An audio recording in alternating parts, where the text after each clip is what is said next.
Hello mga ka-pips, kumusta kayong lahat dyan? Ito malamig dito ngayon. Punta muna ako ng post office. Tingnan ko may delete kasi may order ako sa isang online store. Siguro na deliver na, titignan ko siya. And may forecast din dito na may papatak uling snow at around 4 PM. So I decided to walk. Pabantayan ko rin yung snow. Nag-adjust nga pala kami ng oras dito. So bale, normally kasi 12 hours yung gap ng oras namin sa Pilipinas. So ay naging 13 hours. Sabi nila until January daw ganun. Kasi ngayon 4 PM madilim na eh. Unlike before nung bagong dating ko dito nung mga bandang July, hanggang 10 PM may araw pa. Ngayon naman 4 PM madilim na. So mas lamang yung night time ngayon kaysa sa daytime. Lamig. Buti nakapagdala ako ng gloves dito sa jacket ko. Hindi pa siya pang extreme na winter jacket. Yung in order ko yun, kaya nun yung minus 35. Titingnan ko lang kung nandyan na. Ay, umuusok ko. Lamig. Kung kaya naman ng walking distance, malapit lang.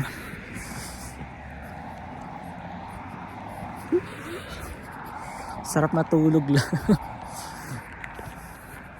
Pati yung duty hours ko nag-adjust eh. Kasi normal yung duty ko from 12 to 8:30.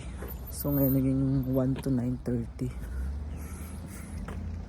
Grabe yung lamig, ramdam na ramdam ko.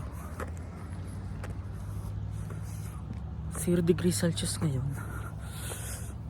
Hindi pa ako naka winter boots, naka sneakers lang ako.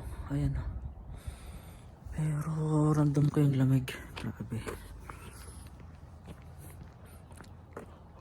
Umuusok ko. Oh my God. Update ko ulit kayo maya. Pasok lang ako sa may post office. Bye.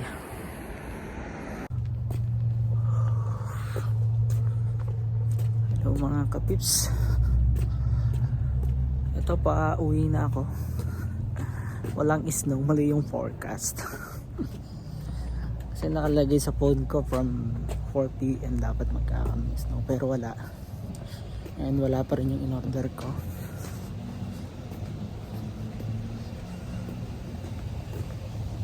Tapos merong free vaccine, anti-flu vaccine dito sa may IDA pharmacy. Daanan ko lang siya.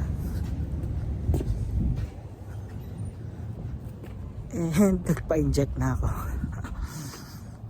Sabi nila medyo medyo pagka-inject sa medyo heavy daw yung mararamdaman mo.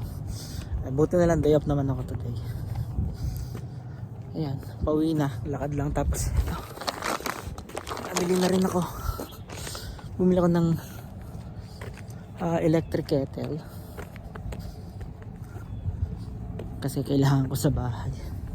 Siyempre malamig na, lagi ng mainit na tubig to make us warm. Bumili rin ako ng prutas. Ayun lang naman yung binili ko.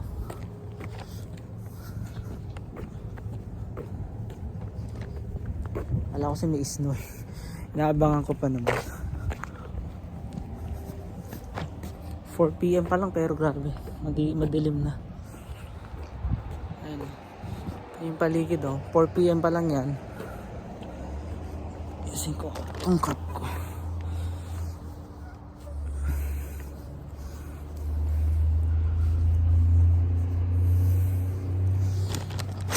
Ayan. Lakad tayo. May aso pa.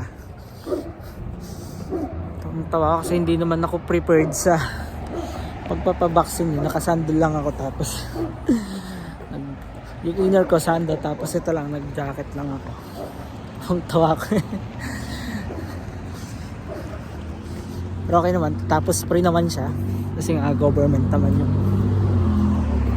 sabi nila every fall yun, nagkukuhan sila, nagbibigay ng free na anti-flu vaccine.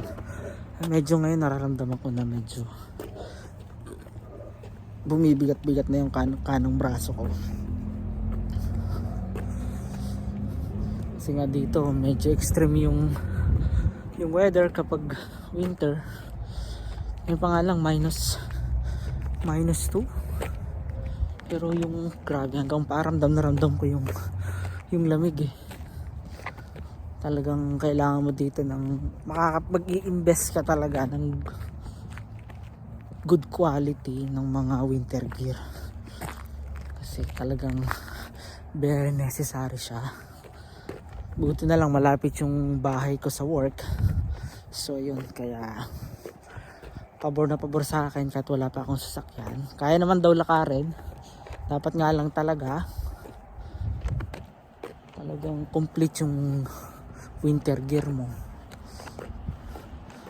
Siyempre pag kumapal yung snow. Pero excited akong makita yung mga ganong senaryo. Yung halos matabunan ka na ng snow. Yan ang gusto kong ma-experience eh. Parang si ano pa. Hi bro! How are you?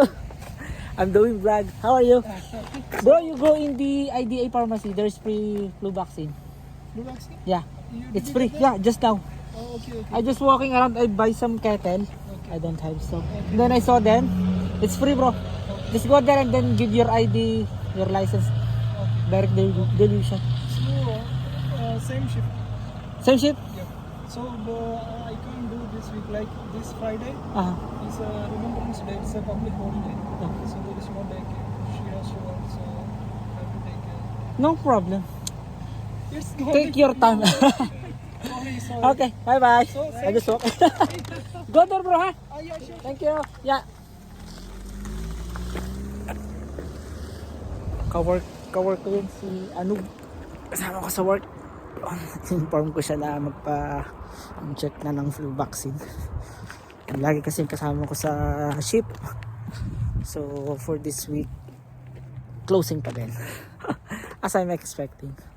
Pero nag-enjoy naman ako bilang closing shift. Mas masaya nga eh. Tsaka dami ring tip.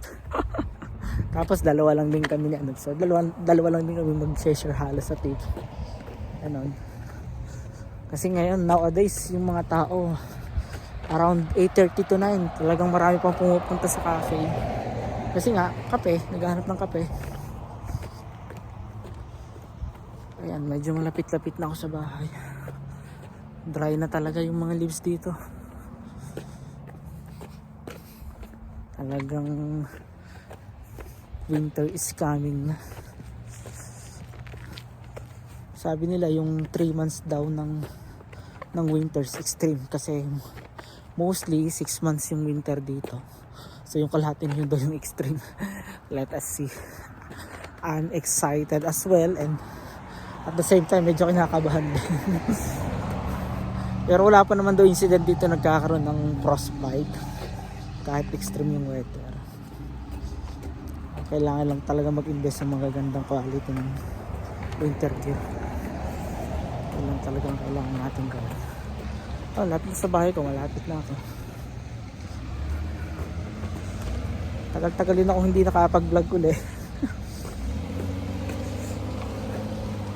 Pero pipilitin kong kahit twice a week makapag-vlog. May share ko sa inyo yung experience ko dito. Masaya ang buhay dito sa Canada. Mas masaya nga lang kasama ko ng pamilya ko, pero at the right time, God's perfect time, makakasama ko sila. Talagang tsaga-tsaga lang muna ngayon. Enjoyin kung anong meron. Ayan.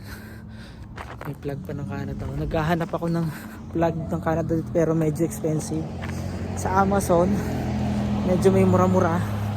siguro sa next na sahod bibili ako ng flag ng Canada at saka yung flag ng Alberta, yung city ko dito. Tapos display ko sa bahay, ayusin ko yung kwarto ko. So hanggang dyan lang muna mga katips. Mag-aasin muna ako ng gamit ko, tapos yung nilabahan ko rin tutupi ko muna.